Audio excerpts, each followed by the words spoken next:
When you're in the position that you're in, or when you started, do you think about what kind of effect it's going to have on, kids and young people? Not at all. Really? I think about what the defensive tackle and defensive end is trying to do to me and the defensive secondary. Anytime you get your thought process off of football, you will get injured and you will get hurt, without a doubt. No questions asked. You better focus on what's at hand right there, and there's no room for thoughts about something that's not involving the actual situation. So no, I've never once thought about anything other than a football play, check off, alignment of the free safety, where the linebackers are. Yeah, that's the only thoughts going through my head. How about when you were signing? I thought that was my favorite part, really, of the video is, the whole account of how you decided to sign with UT as opposed to going with Alabama. Did you think about? I realized you just wanted to play quarterback, but did you think about the significance of, I'm going to be the first black player in this position? Nobody knew that. that wasn't even an issue. Really? No, that's in fact that's not. Like I was saying before, if that game's played an hour and a half later, you're talking to a guy named Melvin Barkham from Mississippi State. Right. Yeah. He played an hour and a half after we did. So it was, and that was something that players knew nothing about that. I mean, that was, I guess it was something that was in the media, I guess, but obviously, but players, I doubt if any, without a newspaper that day, I guarantee you could ask any player on both sides, on Georgia Tech and Tennessee, and they couldn't have told you that fact. Because they wouldn't have known. It was something that we, whether he was a good quarterback or a bad quarterback, they could tell you. Yeah. That's the kind of questions we got asked. But, no, they wouldn't be aware of any of that stuff. Well, what do you think? It was really cool. One of my favorite parts of the video is, they're showing the shot of your mom, and they pull back a little bit, and she's got the little 7 on the gold chain. It's like, yeah, she enjoyed her number 7. I'm kind of her favorite son. That's because I'm her only son. And mom's pretty special. Yeah, she was a heck of an athlete herself. really? Oh yeah, she's a decathlete track person. She's probably the best athlete in the family. Really? Oh yeah, without doubt.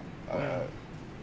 I think my dad, if he were alive, would agree to that, without doubt. Wow. But she loved her son.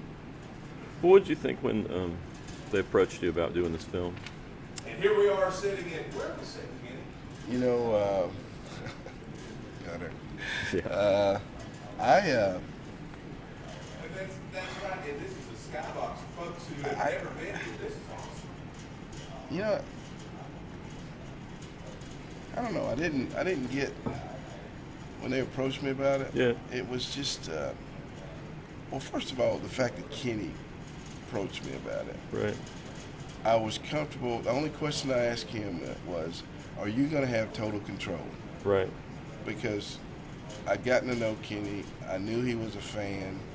I knew what a big star he was, and I figured he's got as much to lose on this as I do, and he's a Tennessee fan. Huge.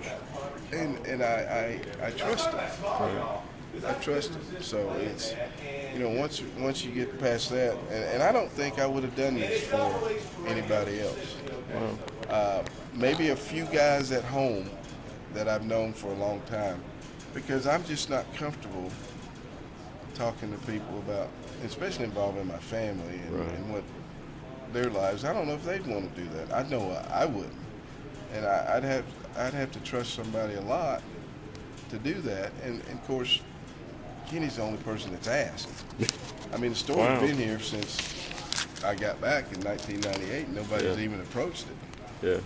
Well, see, that Which was is okay. I mean, it doesn't bother me. Well, that was the thing. I was surprised to learn that you were in this position because when you were playing, when I was in high school and middle school, and it was like everybody knew your name. And it's like he's been here all this time. I've been here. I got Coach Majors hired me in 1990, and I came back and finished school, and then I got in the hockey business in Huntsville, Alabama, the Huntsville Channel Cats, and I worked for Sports Bell here in town that made the uniforms for Tennessee. So I worked there, and then I got the hockey job, and I was down there. We'd won a Southern Hockey League championship, and I was selling tickets, and I was back home with my dad, who was getting older, and it was perfect for me. And then all of a sudden, a football operations job opened up, and Coach Fulmer called. I flew up and I interviewed. I got the job, and I've been here ever since. Cool. So. Well, did you keep in contact with Bill Battle? You know. Oh yeah. I just spent the weekend with him 2 weekends ago. Of course, I was with him this past weekend because he was inducted in the Hall of Fame. But yeah, Coach Battle and I have a special relationship, and we always will. Cool.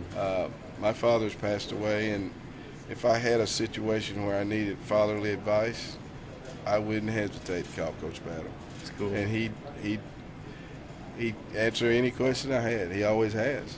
So that's the kind of relationship we have, and I'm proud of that. I really am. And there's no way that'll ever change. Of course, my son now he's gotten to know Coach Battle, and he thinks the same way. You know, he loves going down to visit him at his ranch. And it's a fun deal.